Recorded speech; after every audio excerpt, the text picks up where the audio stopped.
I spent 3 weeks in Malaysia expecting beaches and good food. What I got instead completely changed how I think about travel.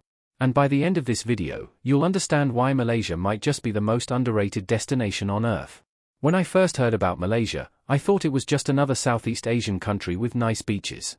But after spending weeks exploring this incredible place, I realized I couldn't have been more wrong. Malaysia isn't just one experience, it's a country where you can have breakfast in a futuristic city, lunch in a UNESCO heritage town, and dinner on a pristine island, all while your wallet stays surprisingly happy. In this complete guide, I'm going to share everything you need to know about visiting Malaysia for the first time. We'll cover the best places to visit, the experiences you absolutely cannot miss, practical tips that will save you money and hassle, and yes, we'll talk a lot about the food, because trust me, Malaysian food deserves its own love letter. Whether you're a budget backpacker or looking for luxury experiences, whether you have 1 week or 1 month, this guide will help you plan the perfect Malaysian adventure. So let's dive in. Before we get into the exciting stuff, let's cover the basics that every first-time visitor needs to know. Good news, Malaysia makes it incredibly easy for most travelers. Citizens from over 160 countries can enter visa-free for tourism, typically for 30 to 90 days, depending on your nationality.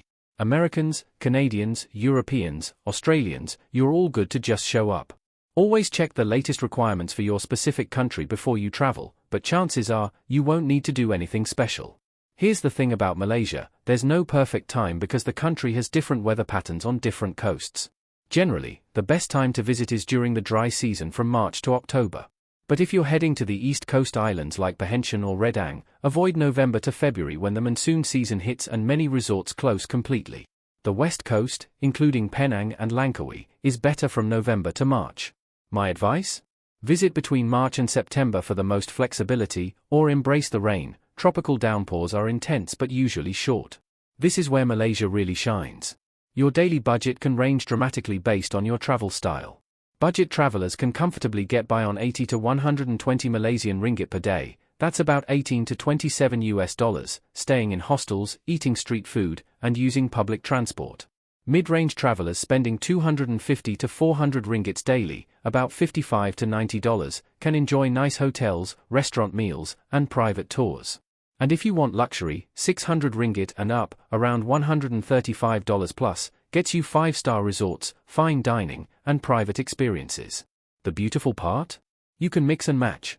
Splurge on a luxury resort for a few nights, then balance it with budget guest houses. Eat street food for lunch, fine dining for dinner. Malaysia accommodates every budget. Malaysia's transportation infrastructure is excellent. Between major cities, you have options. Domestic flights are cheap, we're talking $20 to $60 for most routes. Buses are comfortable and affordable, running between all major destinations. For a unique experience, try the overnight sleeper trains.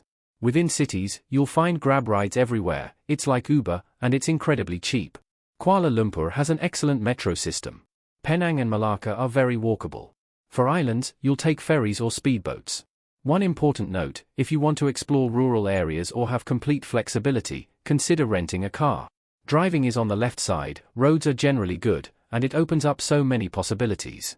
English is widely spoken in Malaysia, especially in tourist areas, hotels, and restaurants. You'll have no problem getting by with just English. That said, learning a few Malay phrases will earn you smiles and sometimes better prices. Terima kasih for thank you, berapa harga for how much, and sedap for delicious will take you far. Malaysia is very safe for travelers. Violent crime against tourists is rare. Use common sense, don't flash expensive jewelry, watch your belongings in crowded areas, and avoid walking alone late at night in isolated areas. Petty theft can happen in tourist areas, so keep your valuables secure. The people are genuinely friendly and helpful. I've had countless experiences of locals going out of their way to help me find my way or recommend the best food spots. Let's start where most journeys begin, Kuala Lumpur, or KL as everyone calls it. This city surprised me more than anywhere else in Malaysia. You can't visit KL without seeing the Petronas Twin Towers. These 88-story beauties were the world's tallest buildings until 2004, and they're still breathtaking.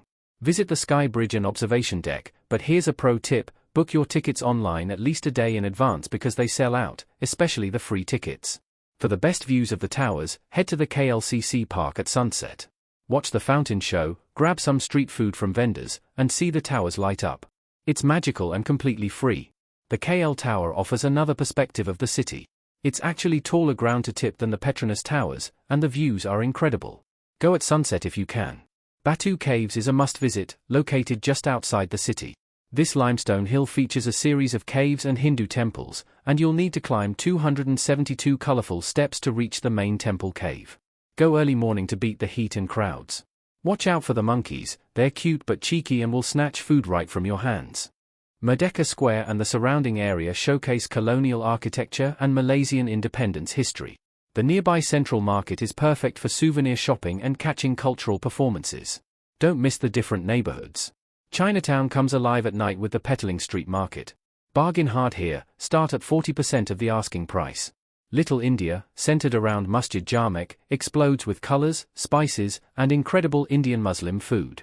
KL's food scene is legendary, and Jalan Ayla is the most famous food street. Come hungry at night when the street transforms into an open-air restaurant. Try char kway teow, Hokkien mee, satay, and fresh seafood. Yes, it's touristy, but it's touristy for a reason. The food is fantastic. For a more local experience, head to any neighborhood kopitiam early in the morning. Order kaya toast, soft-boiled eggs, and kopi. Watch how locals do it. They mix the eggs with soy sauce and pepper and dip their toast in it. Nasi lemak is Malaysia's national dish, coconut rice with sambal, anchovies, peanuts, egg, and your choice of meat. You'll find it everywhere, from street stalls to fancy restaurants. Try both and compare. Give KL 3 to 4 days. This gives you time to see the main sites, explore different neighborhoods, take a day trip to Batu Caves, and really experience the food scene without rushing. If KL is Malaysia's modern face, Penang is its soul, and Georgetown is where that soul lives. Georgetown is a UNESCO World Heritage Site, and walking these streets feels like stepping into a living museum. Colonial buildings stand next to Chinese shop houses, Indian temples neighbor mosques, and street art surprises you around every corner. The famous street art murals by Ernest Zakarevic are Instagram famous for a reason. The little children on a bicycle and boy on a bike are the most popular, but exploring to find all the murals and smaller pieces is half the fun. Go early morning before the crowds gather. But Georgetown is more than just photo opportunities. The Klan jetties are fascinating. These are water villages built on stilts by Chinese immigrants, and they're still inhabited today. Chu Jetty is the most visited, but explore the others for fewer tourists and more authentic interactions. Walk down Armenian Street, Lebu Chulia, and Love Lane. Pop into random shops, temples, and coffee houses. This is a city that rewards wandering without a plan. Let me be clear, Penang has the best food in Malaysia, and many would argue in all of Southeast Asia. This isn't just my opinion. Locals from across Malaysia will tell you the same thing. Start with char kway teow. Penang's version is the gold standard, flat rice noodles wok fried with prawns, cockles, bean sprouts, and eggs. The best versions come from tiny street stalls where they've been making it the same way for decades. Try the famous stalls at Lorong Selamat or Siam Road. Asam laksa is Penang's signature dish, a tangy, spicy fish-based noodle soup that's unlike anything else. It's an acquired taste for some, but once you love it, you'll crave it forever. Nasi kandar is another Penang specialty, rice served with a variety of curries and side dishes. Point at what looks good, and they'll pile it on your plate. The mixture of different gravies creates magic. Don't miss sendal, a dessert of shaved ice with coconut milk, palm sugar, and green rice flour jelly. It's refreshing after a spicy meal, and Penang Road famous Teochew chendol is legendary. Penang Hill offers cooler temperatures and great views. Take the funicular railway up and explore the trails, gardens, and viewpoints. Go late afternoon and stay for sunset. Visit the temples. Kek Lok Sai is Southeast Asia's largest Buddhist temple, and it's spectacular. The reclining Buddha at Wat Chayamangalaram and the Burmese Buddhist temple are both beautiful and peaceful. For beaches, head to Batu Ferringhi. It's developed and touristy, but the beaches are decent and the night market is fun. For something more local, try the beaches on the other side of the island. Give Penang at least 3 days, preferably 4. You need time to eat your way through the city properly, and rushing Penang is a crime against food. Malaysia's islands offer some of the clearest water and best beaches in Southeast Asia, and there's an island for every type of traveler. Langkawi is Malaysia's most developed island destination, and it's perfect if you want resort luxury combined with natural beauty. Being a duty-free island means great deals on alcohol and chocolate. The beaches are gorgeous. Pantai Tsenang is the most developed with restaurants, bars, and water sports. Tanjung Ru is more peaceful with powdery white sand. For something secluded, boat to nearby islands. The cable car and sky bridge are must-dos. The views from the top of Mount Mat Singkang are breathtaking, and walking the curved suspension bridge feels like floating above the rainforest. Island hopping tours are popular. You'll visit limestone cliffs, feed eagles, swim in freshwater lakes, and snorkel. Book through your hotel or any tour operator along the beach. For sunset, nothing beats a cruise. You'll see the dramatic limestone formations, spot wildlife, and watch the sun dip below the Andaman Sea. The Perhentians are what you picture when you dream of tropical islands: white sand, crystal clear turquoise water, and vibrant coral reefs right off the beach. There are two main islands. Perhentian Besar, big, is slightly more upscale and quieter. Perhentian Kessel, small, is the backpacker hub with cheaper accommodation and more nightlife. Both are beautiful. The water here is some of the clearest you'll find anywhere. You can literally snorkel from the beach and see sea turtles, reef sharks, and countless tropical fish. Don't pay for expensive snorkel tours, just rent gear and swim from shore. Diving here is excellent and affordable. Get your PADI certification for a fraction of what it costs in other countries, or if you're certified, enjoy the incredible dive sites. There's not much to do on the Perhentians except relax, swim, snorkel, dive, and eat. And that's exactly the point. This is where you come to disconnect and embrace island time. Important note, the Perhentians close during the monsoon season from November to February. Plan accordingly. Tioman strikes a balance between development and nature.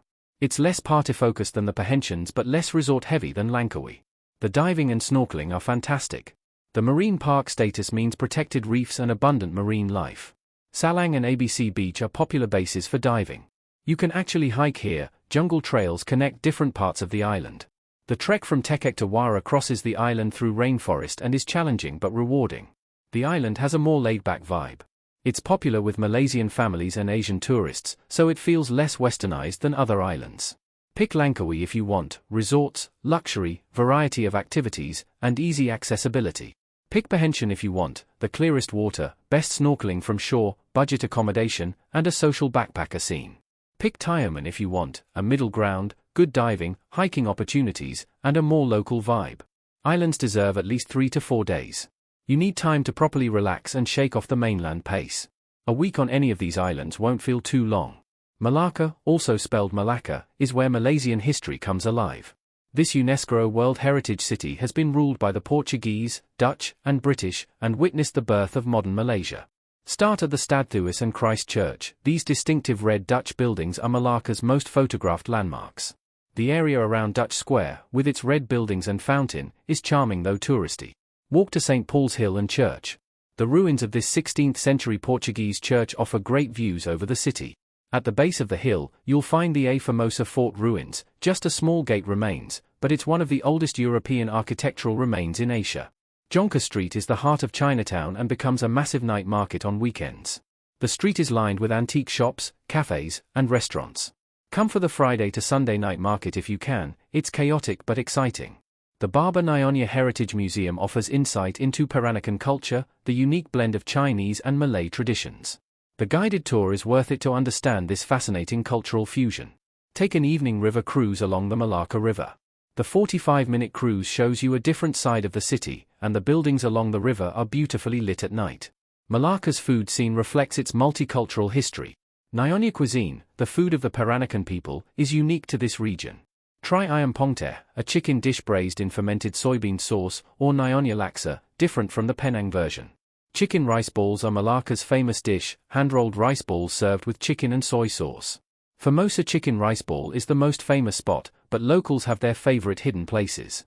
For Portuguese food, head to the Portuguese settlement, a small community on the coast still inhabited by descendants of Portuguese colonizers. The seafood here is excellent, grilled Portuguese style. Malacca can be done as a day trip from Kuala Lumpur, but staying 1 or 2 nights lets you experience the city's different moods: bustling day markets, atmospheric evenings, and quiet early mornings. After the heat and humidity of coastal Malaysia, the Cameron Highlands offer a refreshing escape to cooler temperatures and lush green landscapes. The Cameron Highlands are famous for tea, and visiting the plantations is the main attraction. Bo Tea Plantation has the most spectacular setting, rolling hills of tea bushes stretching as far as you can see. Visit the factory, learn about tea processing, and enjoy a cup with views that belong on a postcard. Strawberry farms are everywhere, and you can pick your own. The strawberries are decent, but the real treat is strawberry everything: ice cream, smoothies, cakes, and even steamboat with strawberry soup. Mossy Forest is an otherworldly experience. This ancient forest at high elevation is perpetually shrouded in mist, covered in moss and lichen. It feels like stepping into a fairy tale. You'll need a guide and a 4WD vehicle to access the best spots. Tanah Rata is the main town, and where most travelers base themselves.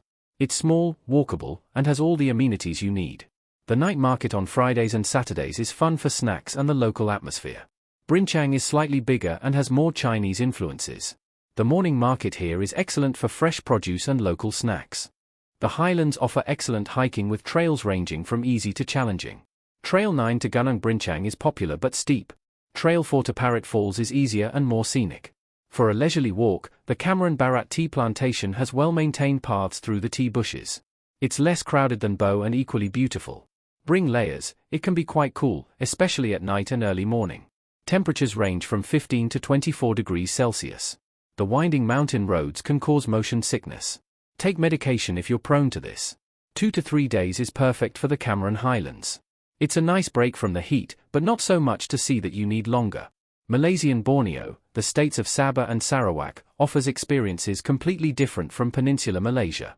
This is where you come for wildlife, jungle adventures, and cultural immersion. Sabah's main draw is the Kinabatangan River, one of the best places in the world to see wildlife. Multi-day river cruises take you deep into the jungle where you'll spot orangutans, proboscis monkeys, pygmy elephants, crocodiles, and incredible bird life.